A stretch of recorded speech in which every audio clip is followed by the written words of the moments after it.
Të shtunën teksa Jozi po dilte nga shtëpia pasi u eliminua nga Big Brother VIP, tek dera ai goditi me shuplak Gjestin, një ngjarje e rëndë ku është komentuar shumë në publik. Për të folur për këtë kam të ftuar në një lidhje Skype nga Maqedonia e Veriut zotin Tiron Halili, një gazetar me përvojë për pjesën e showbizit dhe jo vetëm. Tiron, shumë faleminderit për këtë intervistë. Faleminderit shumë për ftesën, jam sinqerisht mirënjohës. Tiron, si e ke parë incidentin që ndodhi në Big Brother gjatë të shtunës mbrëmë? Okej, incidenti mendoj unë ishte i mirë menduar nga ana e Jozit, nuk ishte një diçka që erdhi nga hiçi. Shuplaka ishte një mërzitje, një stres, një inat, një mledh i akumuluar shpirtërisht tek Jozi, që Jozi kishte bërë një pakt me veten, në qoftë se unë do të jem finalist i këtij Big Brotherit, gjërat do të shkojnë ashtu siç kanë qenë. Në qoftë se unë nuk jam finalist, atëherë unë do të filloj dhe do të hakmerem, dhe në një rast ai u hakmer me Gjestin, e goditi Gjestin me shuplak, duke mos e vënë në pikpyetje asnjë dënim që mund të merrte televizioni Top Channel, sepse ishte një ngjarje që ndodhi brenda transmetimit të Big Brother, domethënë në spektaklin ku shikueshmëria është e ashpër edhe shumë e madhe, por mendoj që Jozi në atë moment mendoi që nxori në pa krenarinë e vet, nxori në pa atë mbledh dhe atë inat që Jozi e kishte që në momentin kur Gjesti e nxori me zarfëzi nga shtëpia Big Brotherit. Dhe nga të gjitha këto situata të mbledhura, ishte kjo hakmarrja në fund që ja unë ta paguajta, të godita dhe ti ta kuptosh se kush është Joz Marku. Të paktën unë me këtë sy e pash dhe këtë gjë më dha, sepse mënyra që Jozi u kthye me një lloj krenarie nga kamera dhe nga Ledion Liço, domethënë duke i thënë që faleminderit shumë që më keni ftuar në Big Brother etj, tregoi shumë për një vetë besim të madh dhe një histori të menduar në këtë mes që Jozi ta bënte këtë gjë në qoftë se do të dilte në këtë pikë të lojës. Jozi nuk e pranonte dot faktin që nuk është i përzgjedhur i publikut, nuk e pranonte dot faktin që nuk është i dashur i publikut, dhe me patjetër që erdhi deri te kjo që nuk është e bukur, por ndodhi brenda kësaj shtëpie dhe i dha edhe një mesazh në fakt këtyre produksioni që duhet t'i mendoj mirë gjërat për vitin e ardhshëm, se sa respektojnë zarfat e tyre të zinj, sa respektojnë rikthimet e banorëve dhe sa respektojnë votat e publikut. Jozi u shoqërua nga policia, por u la i lirë vetëm disa orë më pas. Kemi ndonjë informacion se çfarë ka ndodhur ose çfarë ka deklaruar Jozi kur është pyetur nga agjentët e policisë? Jozi e ka thënë këtë gjë që unë u provokova nga ana e Gjestit edhe bëra këtë gjë nga provokimi që më erdhi, të paktën kështu është dhënë deklarata e Jozit, pasi që tashmë kjo është edhe zbardhur. Ka qenë Rozana që në të disatën herë i thonte Gjestit që mos e hap derën e shtëpisë së Big Brotherit. Ndoshta Rozana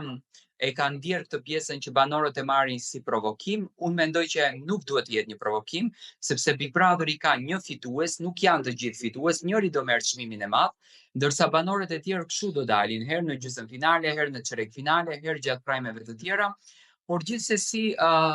Jozi normalisht tani do të jep një lloj arsyetimi të vetën që unë e kam bërë këtë gjë të ndikuar nga provokimet e Gjestit e tjerë. Unë e di që kjo është lojë nervash dhe nuk më pëlqente në të disatën herë që Neda thonte që kjo lojë duhet të luhet individualisht. Unë mendoj që kjo lojë duhet të luhet nëpërmjet grupeve, sepse kanë më shumë edhe vetë kontrollin e tyre. Por në këtë rast u treguaj që banorët lojën e Big Brotherit e kanë marrur aq individualisht, sa që domethënë ishte në qoftë se ato nuk do të shkonin finale, si natyra e Jozit, po ka patur edhe banorë të tjerë me këtë mbledh që kanë qenë brenda asaj shtëpie, për to ishte fundi i botës. Dhe momenti ku Jozi humbi në lojën e tij, mendoj që tregoi atë trimërinë apo forcën e tij duke goditur Gjestin me një shpull, që shpulla ju kthye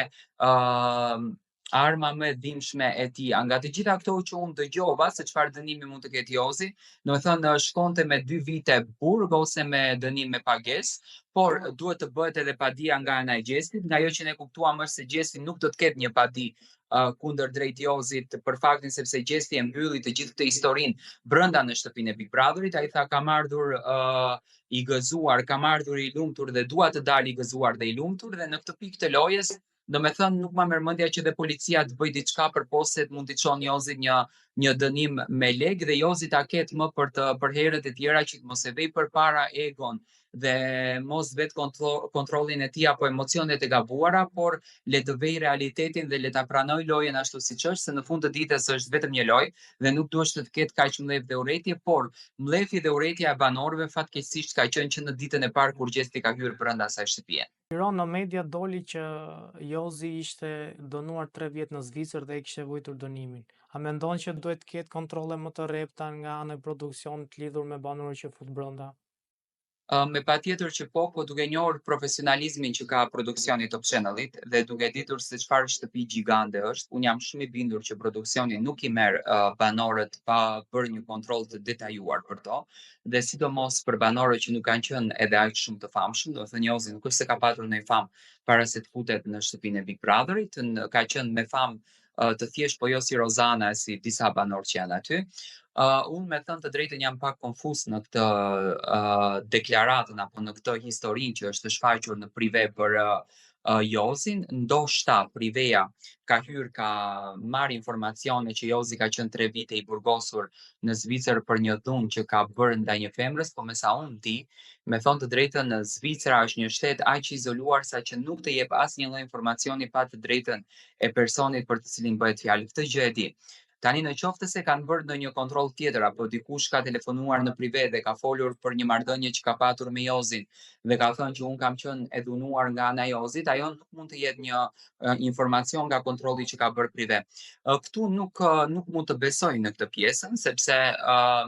nuk dua të jap asnjë lloj amendësimi, asnjë lloj aludimi sepse i njoh që Zvicra i ka ligjet shumë të ashpra në këtë drejtim dhe nuk jep informacione, por në qoftë se televizioni Klan Kosova ka hyrë në informacione të detajuara, atëherë do me thënë Big Brother VIP Albania pas ka bërë lëshime të mëdha, gjë për të cilën ka ndodhur edhe më herët. Kujtoj që dhe vitin e kaluar, nëse nuk jam gabim, ka patur një banor i cili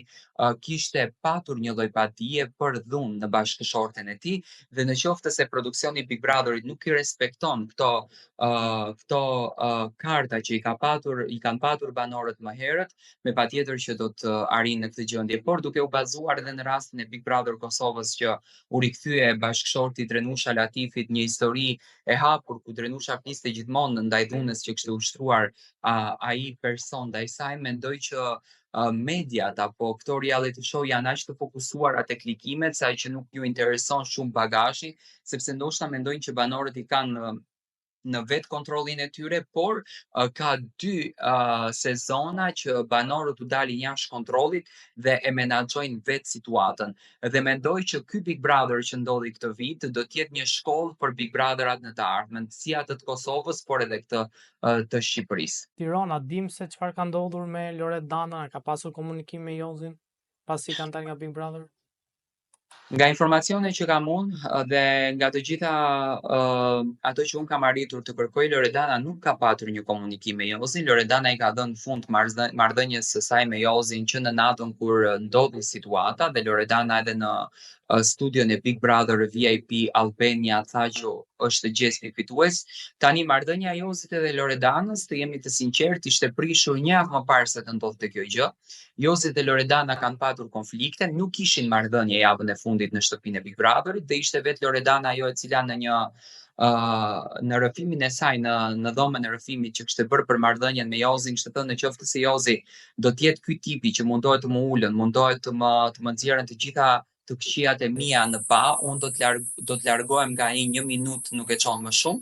dhe nuk ma merr mendja më që kanë vazhduar marrëdhënie dhe që do të jenë bashkë, sepse besoj që është edhe ndikimi i prindërve, të cilët tashmë nuk janë pro për të vazhduar Loredana me Jozin pas incidentit që ndodhi. Tiran, kemi 4 finalistë: Laerti, Gjesti, Egli dhe Rozana. A mendoni që publiku ka çuar në finale banorët e duhur dhe që e meritonin? Tani, po të jemi të sinqert, Egli nuk kishte shansa si të shkonte. Unë mendoj që nga ana e produksionit ka qenë që të shkon Gerta në finale, sepse po të futemi të detajojmë me detaje ta shohim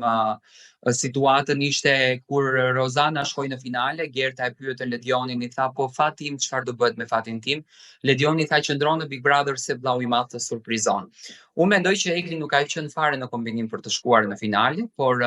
sepse në televotimin që doli kokë më kokë me Laertin, jam 1.000.000% i bindur që Egli ka qenë më shumë e votuar se Laerti, duke i bërë bashkë të dy kombinimin e fansave të Gjestit edhe të Eglit, dhe e di që ka patur me qindra mijëra vota më shumë se Laerti, dhe produksioni e çoi Laertin, dhe kjo ishte një mekanizëm që u përdor nga ana e produksionit Rozanës për të çuar Laertin në finale, ndërsa në agresivitetin që u krijua, sepse është komentuar një javë të tërë për Eglin që nuk shkoi në finale, që ju bë një padrejtësi, që ju bë një mashtrim, në agresivitetin që u krijua, dhe sidomos në momentin kur ndodhi dhe situata e Gjestit, domethënë ishte e pa imagjinueshme për produksionin të mos e çonte Egli në finale, sepse do krijonte edhe një urrëtie edhe më të madhe, domethënë do krijonte edhe një luftë edhe më të madhe, do krijoheshin dy lufta automatikisht jashtë, sepse Egli kishte një ndikim shumë të rëndësishëm tek Gjesti dhe në lojën e Gjestit. Dhe kështu që ishte me patjetër që Egli të shkonte në finale, dhe mendoj që këtu prishën një çik planet mes Gerta Gixharit, por gjithsesi ashtu siç ja tha edhe Ledioni, besoj që Gerta e ka kuptuar që Egli ishte një ndër finalistët më të preferuara, dhe mendoj që të paktën në javët e fundit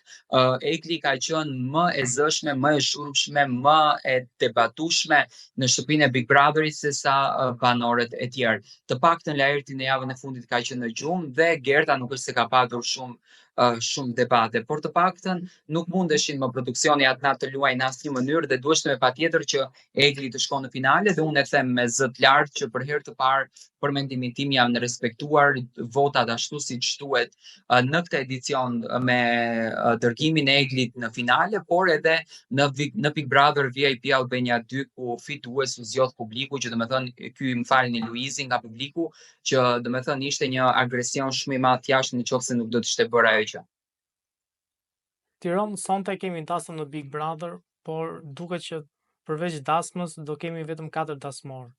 A mendoni që do jenë të ftuar dhe ish-banorët? Pra, kemi detaj nga kjo dasëm që po zhvillohet, që do zhvillohet sonte, dhe pyetja e dytë është pse pikërisht kjo dasëm vetëm një javë para finales?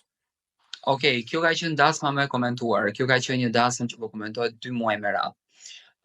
Unë mendoj që Gjesti nuk është se i bën gjërat pa ndjerë. Gjatë gjithë kohës kur opinionistët kanë luftuar gjithmonë që Gjesti ta puthën Eglin, Gjesti nuk e bëri. Gjesti i bën gjërat kur do ai, dhe jo kur duan produksioni dhe opinionistët. Në rastin tjetër, Gjesti